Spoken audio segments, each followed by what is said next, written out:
Baminganga bakimi basundo l'hôpital balobi tika to kanisa bana na biso bazana bandako baza mikie minganga bakimi ba infirmier ba démissionner bazoya sous-te ba tiki ba malade bango moko na hôpital ya munene ba malade ba wumeli ba moni ça ne va pas ba se révolter. Bon tous na cinquantenaire awa tous na ba master awa depuis to vandi bon nga pesuma na sumaki bakisi na nganga moko donc nazo tshela bino frère Tchaboy filmenga ngai monsieur Kanda na sumba ba chloroquine na ngamoko awa bakisi zate lelo baye lisusu chaque tongo bazoya que non kisi nano était ekoya après ekoya boy tout ça la réunion tous les jours bazoya kandengwana bino bomongoni même ba fiche ba malade l'exa fiche ba malade izate on a papier na bango bazokoma elo batu Congo mais lakini nini ezozanga to sel ba plainte to pesi eloko ezozanga ba chloroquine ezozanga boye ba kokende ba muso équipe muso ekoya eza quand même musique oh to pesa ba kisi bika ba kisi ezoya kakandengwa tout le temps to vandi na biso awa. Donc, exactement, nous depuis nga personnellement, depuis, ça fait plus d'une semaine. Depuis la PESA, nous avons l'examen à INRB, suite aux athées.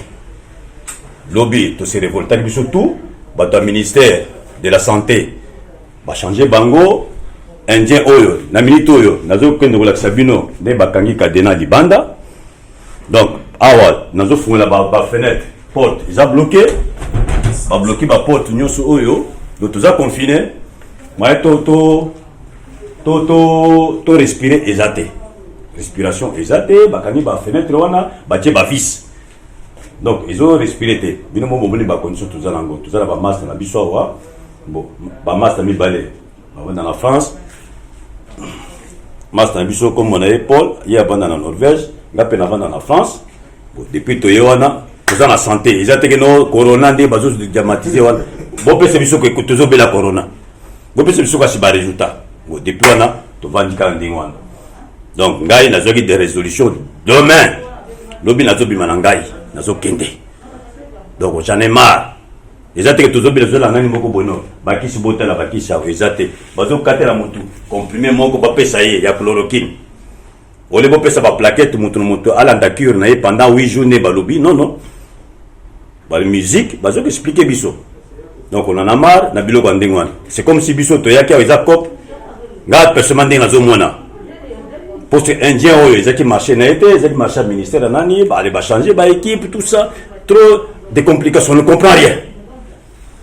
On ne comprend rien. Ba masa na ngalo to tomboka ki to bimaki libanda ba musu ba kei et puis ba bengi bango ba zongi. Na biso moko to yaki la bonne foi na biso, ne tamuso bandoko ka fièvre to kende ba sana ba examen. Ils ont dit non, tout le monde ko belle non, ils ont dit bonne foi, mutu a senti tam sous bien na ke non, basa na ba test wana. Donc on a to yaki mutu ke na ba nani to komi kuna ngana personne na kende na clinique. Na ngaliema ba lui place zate. Abi kende la vijana na ko pe na vijana kuna la beta 3 jours. 3 jours ça qui sani na sunga mo kisa koso na koso na zo mela kisi na kisi ko bien. Mais ba ko bien na téléphone o oza positif. Ba ko tikanga yao. Depuis Batikanga Yawa, chloroquine est quitté. Rien du tout. J'ai pu acheter de mes propres frais $150 puisque chloroquine 10 comprimés, ils allaient à $30. Nous avons déjà fatigué, nous avons fatigué, nous avons dans la condition boy. Toilette ils ont bouché, ils ont quitté, tout ça, bien au moment où l'exa frère, l'exa les bacons ont payé sur Bamaï, on a payé sur Bamaï, on a payé Kolia. Avant tout, ils allaient quitter. Bon, moi, personnellement, le lobby, ceux qui chloroquine, ils allaient sauter. Allez, qu'est-ce que. Moi, je sors. Il y a que c'est confiné, Nanga, Nandenge, Nanga. Donc là, les OP Sabino, ils ont lancé, Dajanani, lobby, ceux qui n'ont pas chloroquine, je sors. Bon, Nazo Laxabino, cinquantenaire Rango.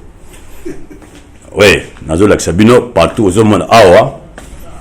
Bah, malade, Moussou, Bazali, Awa. Donc, on a tous à 4. Awa, tous à la malade, nous sommes à 3. Je crois que babimi bazali awa baza 3 baza ba master na biso tout ça na monsieur l'abbé azawana na frère na biso mususu. Donc ils ont que tout ça la maladie moko boya danger ce qui ndenge nini. Vous comprenez? Bon, dans la banane nyonso ils ont fermé. Tout bâti ba vis. Tout se fermé. Donc ventilation exatée. Ventilation exatée. Ventilation exatée. Yango bâti ba vis yango. Donc tout ba ventilation exatée. Yango. Donc moyen de respirer exaté, aération exatée. Bon, vous vous imaginez dans quelles conditions nous passons. Il y a un homme dans la Kisibino tout, nani. Donc, on ne se besoin de oil. Nous avons l'exabino yango. Donc, yango na lobby. Ngai personnellement na kobima. Ça ne sert pas tout ça étouffé. Tout ça étouffé biso nous soir. Ba fenêtre na biso mususu yango. Bon, moi là, ils ont bloqué. Ils ont bloqué. Yango bacho ba vis moi ko fongola exaté. Oh moi ko fongola fenêtre exaté. Donc ventilation exaté. Donc ventilation exaté na kacha na awa. Au monde. Donc yango na sali vidéo oyo na ko balancer yango ndenge tozali awa toza confiné mais dans de mauvaises conditions. Dans de mauvaises conditions nazo laksa bino comment bache cadena kuna to comme on prisonnier tout ça séquestré. Déjà séquestration ba toilette la bango yango a des places douche to sokolaka au sokoli awa ba toilette nous dans les a bouché yango ils a bouché dans la toilette ba toilette la ndenge zali bon ni ba toilette nyonso ils a fermé ils a bouché ba vis bache ba vis awa ozomona toilette yango na bango awa toilette homme tozokota botala ndenge ezali tout est bouché place à kosala masuba eza te bomoni oyo bauti kosala pression bauti kobongisaka moke mais ezalaki boye te nyonso oyo nazolakisa bino bacondition nini tozovivre awa oyo ya basi tala ndenge ezali donc babiloko nyonso ese bukani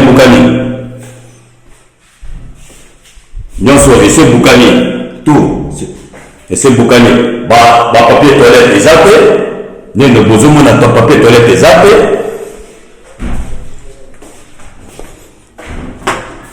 oyo eza porte bablokaki biso porte oyo bakangaki yango biso topousse tokasaki yango oyo ezalaki bloqué oyo bafenêtre tout se fermé batia bavis molunge tozoka molunge awa tout bozomona bafenêtre nyonso eza vissé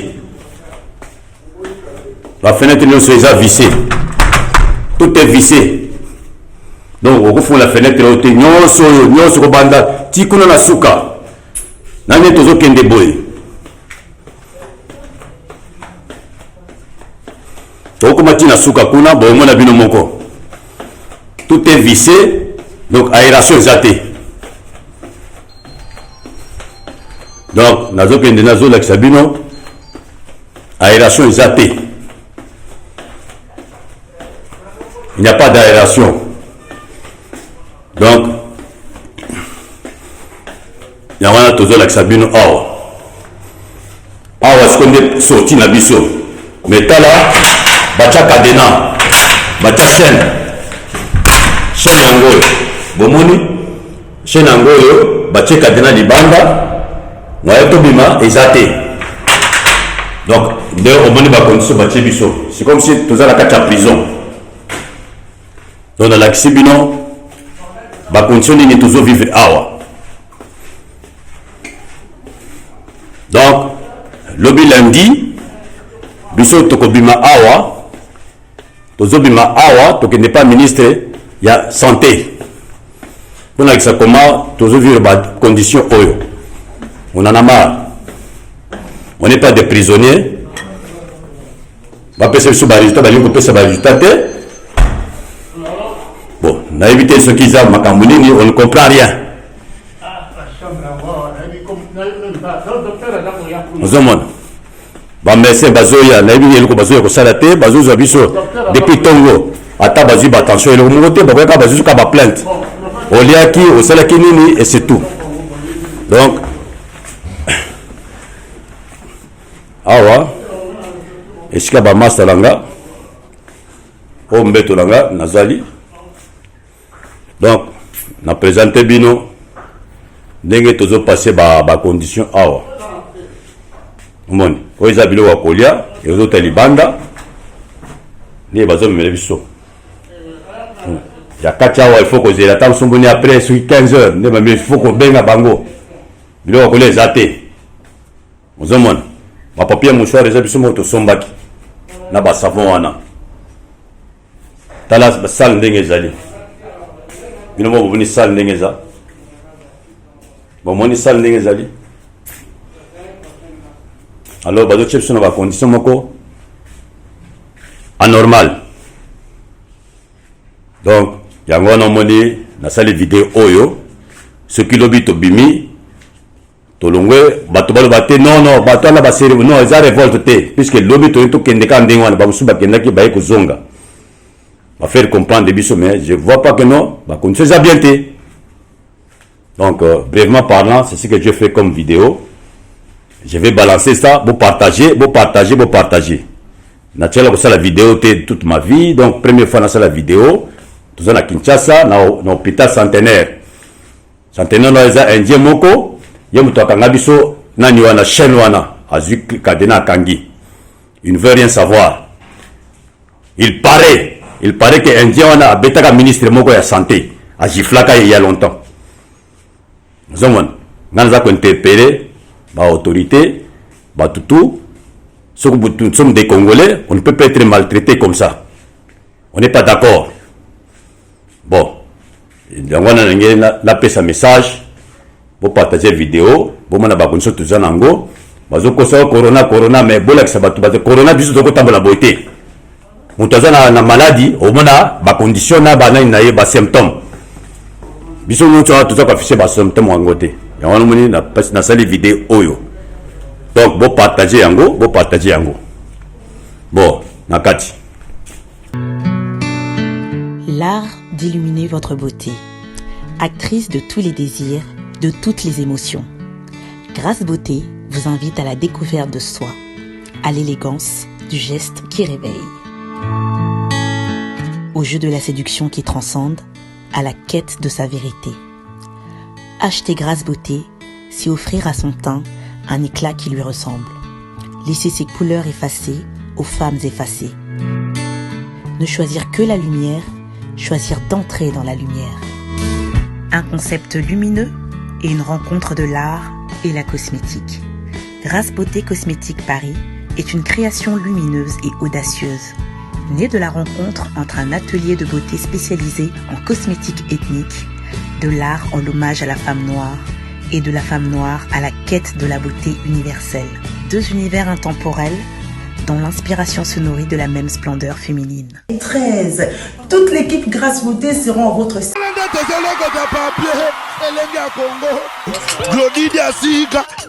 La mignonne. La mignonne. Tracy Mbelenga bro. Tracy Mbelenga bro. Kata.